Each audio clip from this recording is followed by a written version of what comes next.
Bom, minha gente, fazendo a correção assim explicativa das questões que nós vimos agora há pouco, tem a segunda questão que pede que o aluno mostre na realidade quanto é que 0,16, que é o número decimal, pode ser escrito na forma de fração.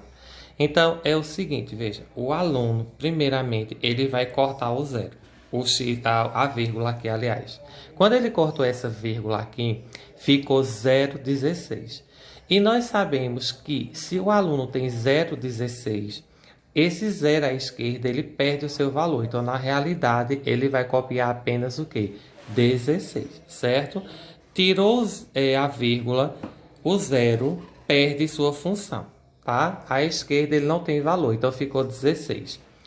Quando o aluno corta a vírgula, imediatamente ele vai e coloca o traço fracionário, tá? É como se fosse uma troca. A vírgula foi cortada, mas o traço fracionário apareceu.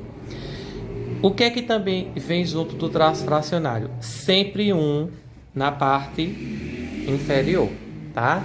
Então, o aluno cortou a vírgula, o zero sumiu, mas no lugar dessa vírgula ele colocou o traço fracionário e o imediatamente. E agora ele vai contar quantas casas tem depois da vírgula. Uma, duas. Cada casa representa um zero. Então, você vem aqui, uma, duas. Então, por isso que fica 16 sobre 100, certo? Então, segunda questão aí respondida, mostrada, né? Vamos subir um pouquinho a folha aqui, certo? E aí nós temos a terceira situação, né? A nossa terceira questão, ok? Nós temos aqui essa questão que é o inverso. O aluno ele vai transformar esta fração no número decimal. Então, a situação inverteu. Então, para o aluno transformar uma fração no número decimal, como a terceira questão sugere, então você repete primeiro o numerador, que no caso é quem? 16, certo? Em seguida, o aluno vai ver aqui quantos zeros ele tem no denominador. 2 zeros. Então, da esquerda para a direita, ele vai saltar a quantidade de casas referente ao zero. Se eu tenho 2 zeros, eu vou fazer assim. Eu copiei o numerador e eu tenho um zero aqui e outro zero aqui, certo? Então, eu vou fazer um zero, outro zero. Então, quantas casas? Uma, duas. Então, da direita para a esquerda, eu vou fazer assim. Uma, duas. Veja, aí a vírgula veio para cá. Como antes de uma vírgula não pode deixar de ter elemento, então, como não tinha nada, aí a gente coloca zero. Então, o aluno tem aqui agora 0,16 como resposta, certo? Então, a terceira questão tem essa alternativa aqui que tem essa resposta aí. Ok, minha gente? Agora vamos à próxima.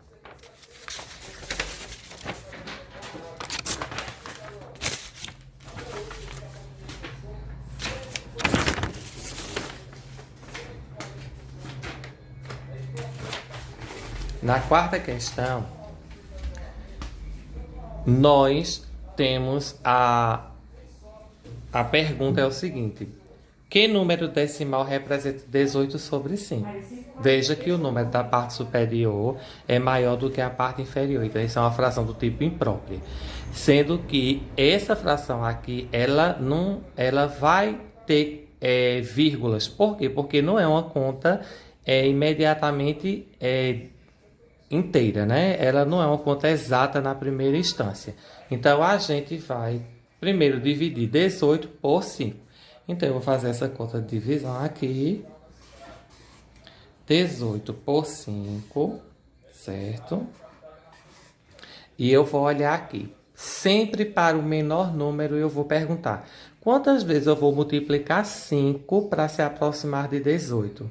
Aí o aluno diz a mim 3, certo? Porque 3 vezes 5 é 15, né? 15 para 18, falta quanto? 3, né? Assim? Certo? Aí, veja, eu preciso continuar a conta, tá? ok? Eu preciso continuar a conta. Então, para que eu continue a conta, eu tenho que acrescentar agora aqui um zero, porque 3 não estava por 5. Então, agora, quando eu acrescento o zero, eu vou ter o quê? 30 por 5. Viram aí?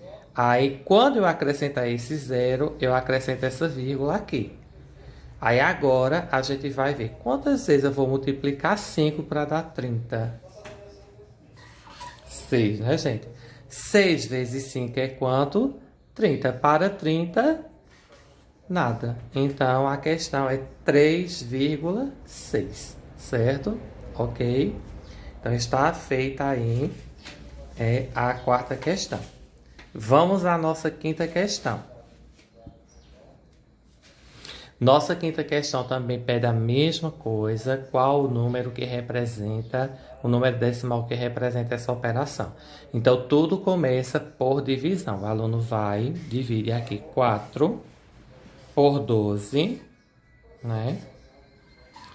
Que o aluno sabe que esse lado aqui, o dividendo, tem que sempre ser maior do que o divisor, certo? Então, o que é que o aluno vai fazer? O aluno vai acrescentar um zero. Ficou curtinho aqui, mas é 40 na realidade agora. Nesse primeiro zero que o aluno acrescentou aqui, ele tem que acrescentar aqui zero, porque não dava, e a vírgula, porque acrescentou esse zero.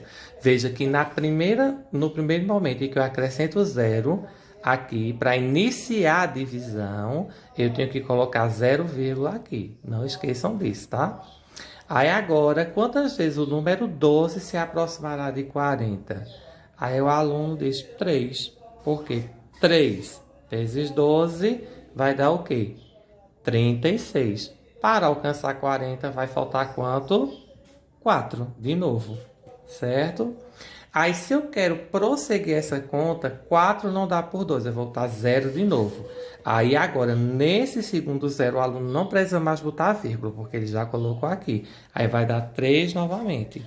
3 vezes 12, 36, para 44, e assim vai ficar continuando. Isso é chamado de dízima periódica, quer dizer, o número fica se repetindo infinitamente após a vírgula.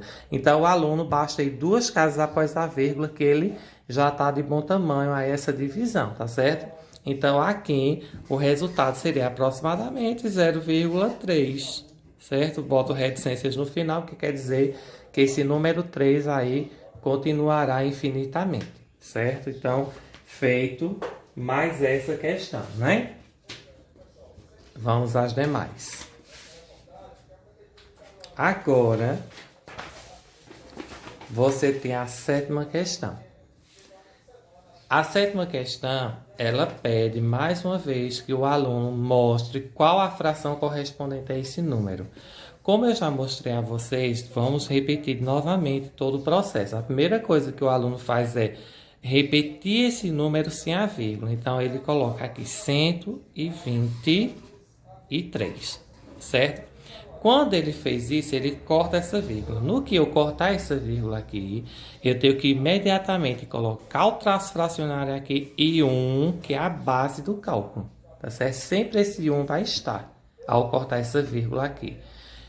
Quantas casas eu tenho depois da vírgula? 2. Então, para cada casa, eu acrescento um zero no lugar. Então, vai ser o quê? 123 centésimos, tá? Então, é essa a resposta aí, beleza? E a nossa oitava e última questão, ela traz uma figura, certo? Uma figura de 6 lados, né? Que é um hexágono, tá? E o aluno vê que tem 1, 2, 3, 4, 5 partes pintadas diante de 6. Então, primeiro o aluno tem que descobrir a fração, que é 6 partes, das 6, 5 foram pintadas, certo? E a partir disso, ele tem que descobrir a divisão de 5 por 6, o número que vai surgir, né?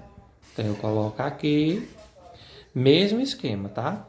O aluno sabe que o 5 não pode ser dividido por 6. Então, quando isso acontece, eu vou ter que colocar um zero aqui. Quando eu coloco o zero aqui, eu coloco esse zero aqui, imediatamente uma vírgula, tá? E agora, quantas vezes eu vou multiplicar 6 para alcançar 50?